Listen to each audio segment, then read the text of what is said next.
안녕하세요. 경제를 쉽게 알려주는 경제누렁이입니다. 자, 여러분 지금 달력을 한번 보시죠. 2026년 1월입니다. 새해가 밝았는데 여러분의 계좌는 안녕하신가요? 요즘 뉴스를 틀거나 신문을 보면 온통 미국 주식 이야기뿐입니다. S&P 500이 또 사상 최고치를 경신했다. 지금이라도 올라타야 한다. 이런 말들 정말 많이 들리죠. 주변 친구들도 미국 주식으로 돈 좀 벌었다며 자랑하는데 막상 나도 해볼까 싶어서 주식창을 켜보면 선뜻 매수 버튼에 손이 안 갑니다. 차트가 무슨 에베레스트 산처럼 솟아있거든요. 솔직히 무섭습니다. 내가 지금 들어갔다가 2026년에 역사적 꼭지를 잡는 호구가 되는 건 아닐까? 남들 다 잔치 끝내고 설거지하러 들어가는 거 아닐까? 이런 생각 드는 게 당연합니다. 그래서 오늘은 제가 경제학적인 관점에서 그리고 2026년 현재 돌아가는 자본주의의 판을 보면서 명확하게 말씀드리려고 합니다. 결론부터 말씀드리면 지금이 고점처럼 보여도 사는 게 맞다입니다. 단순히 미국이 강대국이니까 사라는 식의 뻔한 이야기를 하려는 게 아닙니다. 왜 구조적으로 S&P 500은 고점에서 사도 물릴 수가 없는지 그 원리를 알면 여러분의 불안감은 확신으로 바뀔 겁니다. 오늘 이야기는 조금 깁니다. 하지만 이 내용을 끝까지 듣고 이해하신다면 향후 10년, 20년 여러분의 자산을 지킬 가장 강력한 무기를 얻어가시는 겁니다. 이제부터 저 경제누렁이는 S&P 500을 고점에 사도 절대 물리지 않는 이유 5가지를 말씀드리겠습니다.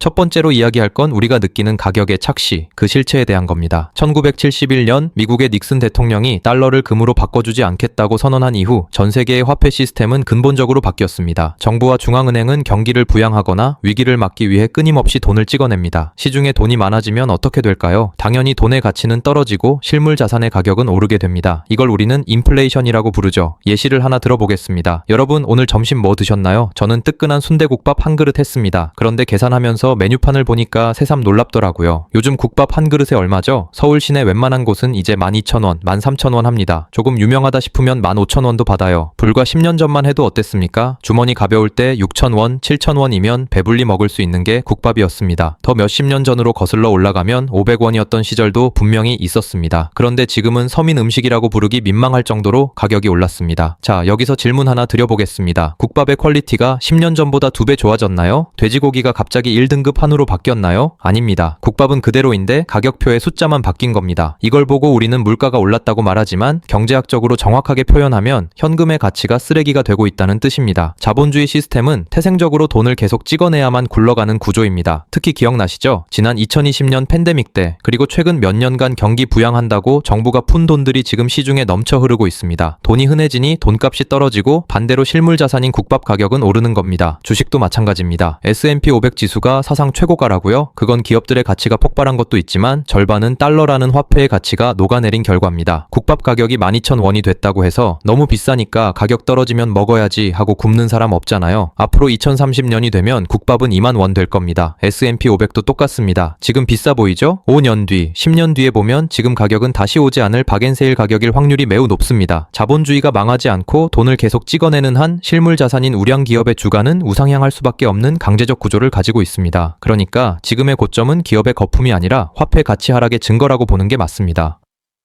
두 번째는 S&P 500이라는 지수가 가진 독특한 생존 메커니즘을 이해해야 합니다. 많은 분들이 개별 주식과 지수 투자를 혼동합니다. 개별 주식 투자는 정말 어렵습니다. 10년 전 시가총액 상위 기업들 기억나세요? 그때는 엑손모빌 같은 정유사가 최고였습니다. 그런데 지금은 순위권 밖으로 밀려났죠. 만약 그때 정유주의 전 재산을 넣고 잤다면 지금 계좌는 처참할 겁니다. 시대가 변하면 기업은 망할 수도 있거든요. 하지만 S&P 500 ETF는 다릅니다. 이 지수는 살아있는 유기체 같습니다. 기준에 미달하고 돈 못 버는 기업은 가차 없이 퇴출시키고 그 자리에 지금 가장 핫하고 돈 잘 버는 기업을 새로 채워 넣습니다. 스스로 리밸런싱을 하는 거죠. 2026년 지금을 한번 보세요. 어떤 기업들이 시장을 지배하고 있나요? 마이크로소프트, 엔비디아, 구글, 테슬라 같은 기술 기업들이 상단을 차지하고 있습니다. 만약 2027년에 갑자기 우주산업이나 생명공학이 대박이 나서 새로운 스타 기업이 탄생한다고 칩시다. 개별 투자자는 그때 가서 그 주식을 공부하고 살까 말까 고민하겠죠. 하지만 S&P 500 투자자는 가만히 있어도 됩니다. 지수가 알아서 그 새로운 우량 기업을 편입시켜 줄 테니까요. 예를 들면 시가총액 100 위였던 기업이 갑자기 망해서 500일 위로 떨어진다면 그 기업은 S&P 500 지수에서 퇴출됩니다. 그리고 600 위에서 500 위로 올라온 기업이 S&P 500 지수에 편입되죠. 이러한 원리로 S&P 500 주가의 하방은 단단하고 상방은 더 열려있는 겁니다. 즉 S&P 500에 투자한다는 건 미국 국가대표 선발전의 심판이 되는 게 아닙니다. 계속해서 승리하는 팀에 배팅을 자동으로 갈아타는 시스템을 소유하는 것과 같습니다. 썩은 살은 도려내고 새 살을 돋게 하는 이 자정 능력 덕분에 지수는 장기적으로 무조건 우상향합니다. 개별 기업은 망할 수 있어도 500개의 묶음은 망하지 않습니다. 이게 바로 여러분이 고점에 사도 결국에는 구조받을 수밖에 없는 이유입니다. 세 번째, 2026년 현재 시점의 특수성을 좀 봐야 합니다. 바로 기술의 퀀텀 점프입니다. 몇 년 전까지만 해도 AI니 로봇이니 하는 건 먼 미래의 이야기 같았습니다. 그런데 지금 보세요. 이제 우리 회사 업무의 절반은 AI 에이전트가 처리하고 있고 공장에서는 휴머노이드 로봇이 걸어다니며 물건을 나릅니다. 이게 불과 2년에서 3년 사이에 벌어진 일입니다. 과거 산업혁명 때 증기기관이 나오고 전기가 보급될 때 관련 기업들의 주가는 천장을 뚫었습니다. 지금 우리는 AI 혁명이라는 거대한 파도의 한복판에 있습니다. 그리고 냉정하게 한번 봅시다. 이 AI와 로봇 기술 누가 꽉 잡고 있나요? 한국인가요? 중국인가요? 안타깝게도 압도적인 1등은 미국입니다. 미국의 빅테크 기업들은 전 세계에 AI 패권을 쥐고 흔들고 있습니다. 2026년 지금 이 기업들은 돈을 쓸어 담는 수준을 넘어서서 전 세계의 자본을 빨아들이고 있습니다. 일각에서는 AI 거품 아니냐고 걱정합니다. 물론 단기적인 등락은 있을 수 있죠. 하지만 과거 2000년 닷컴 버블과는 다릅니다. 그때는 실체 없는 닷컴 이름만 붙으면 올랐지만 지금 미국의 빅테크들은 막대한 현금과 실적을 매 분기 증명해내고 있습니다. 만약 여러분이 지금 고점이라서 무섭다며 투자를 안 한다는 건 인류 역사상 가장 큰 생산성 혁명이 일어나고 있는데 그 과실을 하나도 따먹지 않겠다고 선언하는 것과 같습니다. S&P 500을 산다는 건 단순히 주식을 사는 게 아니라 2026년을 지배하는 미국의 혁신 시스템에 내 자산의 빨대를 꽂는 행위입니다.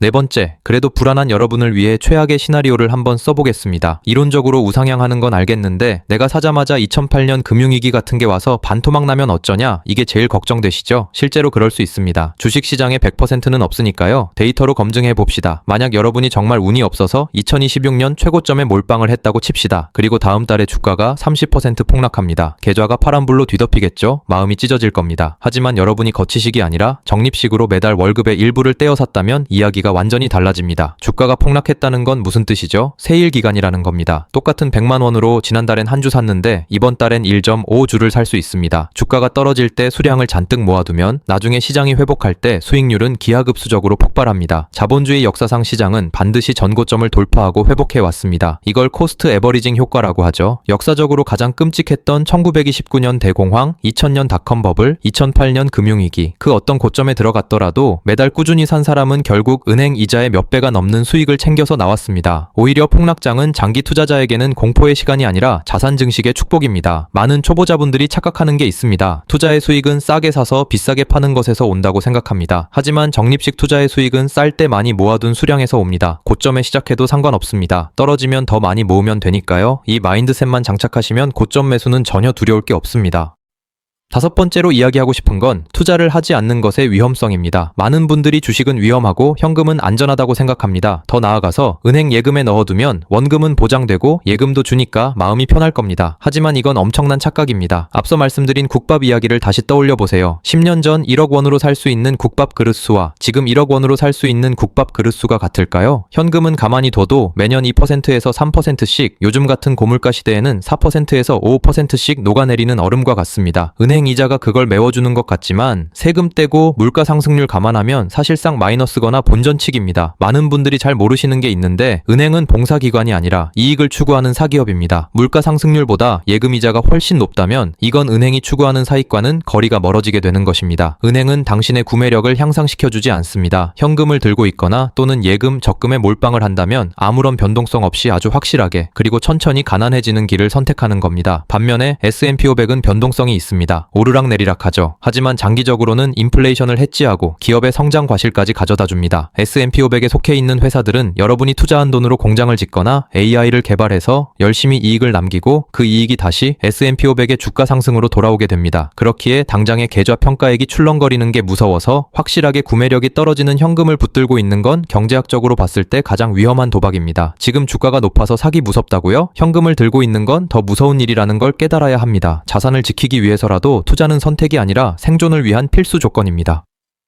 자, 긴 시간 동안 S&P 500이 고점이어도 사야 하는 이유에 대해 살펴봤습니다. 이야기를 정리해 보겠습니다. 지금 S&P 500이 비싸 보인다면 그건 주식이 비싼 게 아니라 현금 가치가 똥값이 된 겁니다. 그리고 2026년에 미국은 AI와 로봇이라는 강력한 엔진을 달고 더 멀리 도망가고 있습니다. 고점에 물릴까봐 걱정하지 마세요. 우리에겐 적립식이라는 강력한 방패가 있습니다. 오히려 떨어지면 땡큐, 오르면 더 땡큐인 구조를 만들 수 있습니다. 지금 여러분이 해야 할 일은 언제 떨어지나 차트만 쳐다보는 게 아닙니다. 타이밍을 재려고 하지 마세요. 거예요. 신도 모르는 게 주가 타이밍입니다. 하지만 시간에 투자한다면 승률은 100%에 수렴합니다. 당장 오늘 밤 단 한 주라도 좋으니 S&P 500 ITF를 매수하는 겁니다. 그리고 매달 월급날마다 기계처럼 사모으세요. 연금저축펀드나 IRP 계좌 활용해서 세금 혜택까지 챙기면 금상첨화겠죠. 투자는 타이밍을 맞추는 도박이 아닙니다. 자본주의의 성장에 시간을 태우는 인내의 과정입니다. 2026년 1월의 선택이 10년 뒤 여러분의 인생을 완전히 바꿔놓을 겁니다. 불안해하지 마시고 자본주의의 우상향을 믿고 묵묵히 나아가시길 바랍니다. 오늘 영상이 여러분의 투자 결정에 확신을 심어주었기를 바랍니다. 시청해주셔서 감사합니다. 경제누렁이는 앞으로도 여러분의 부의 사다리가 될 수 있는 깊이 있는 정보로 돌아오겠습니다. 구독과 좋아요는 다음 영상을 만드는 가장 큰 힘이 됩니다. 감사합니다.